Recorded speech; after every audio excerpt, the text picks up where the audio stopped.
Assalamualaikum teman-teman. Halo, apa kabar? Bertemu lagi dengan Miss Rika di pembelajaran Bahasa Indonesia. Kali ini kita akan belajar tema 4 tentang unsur-unsur intrinsik bagian yang kedua. Sebelum kita mulai pembelajarannya, kita baca basmalah bersama-sama yuk. Bismillahirrahmanirrahim. Miss Rika punya sebuah pantun yang sangat indah. Mau mendengarkannya? Bayi tidur di ayunan.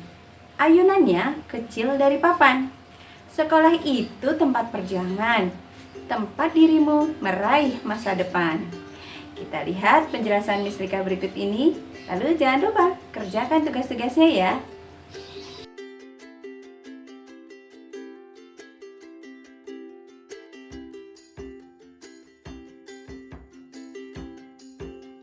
Pada pelajaran yang telah lalu, telah kita pelajari bersama-sama unsur intrinsik. Unsur intrinsik adalah unsur yang membangun suatu cerita drama pada karya sastra yang berasal dari dalam cerita itu sendiri. Unsur intrinsik terdiri dari yang pertama, tema, yang kedua, tokoh, yang ketiga, alur cerita, keempat, latar, kelima, amanat. Hari ini kita akan mempelajari alur cerita, amanat, dan latar. Tahukah kalian apa yang dimaksud dengan latar? Latar memberikan gambaran konkret mengenai sebuah cerita.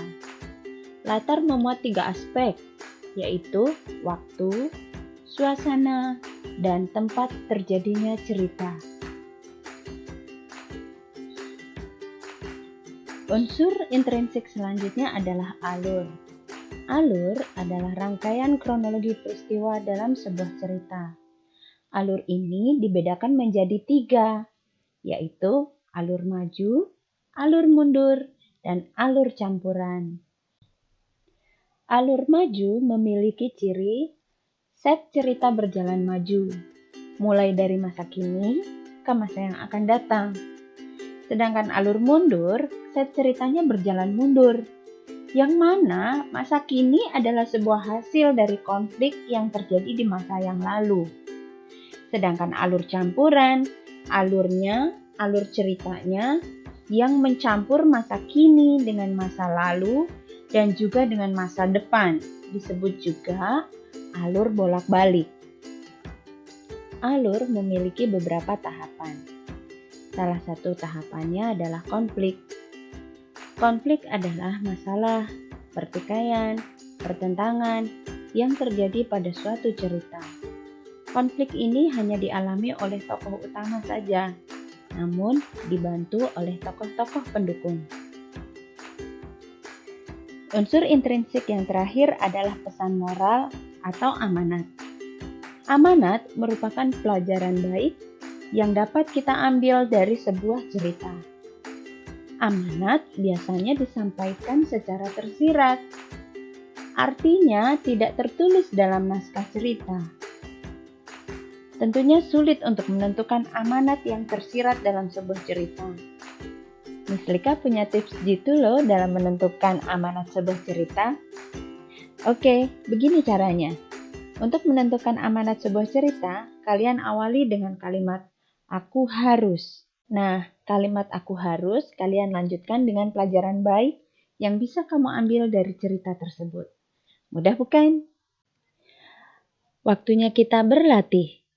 Ayo kita mencoba menentukan unsur intrinsik latar, alur yang di dalamnya terdapat konflik, dan amanat. Kalian perhatikan dulu cerita tentang si kancil dan buaya berikut ini ya.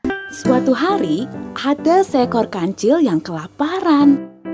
Dia ingin melahap ketimun kesukaannya.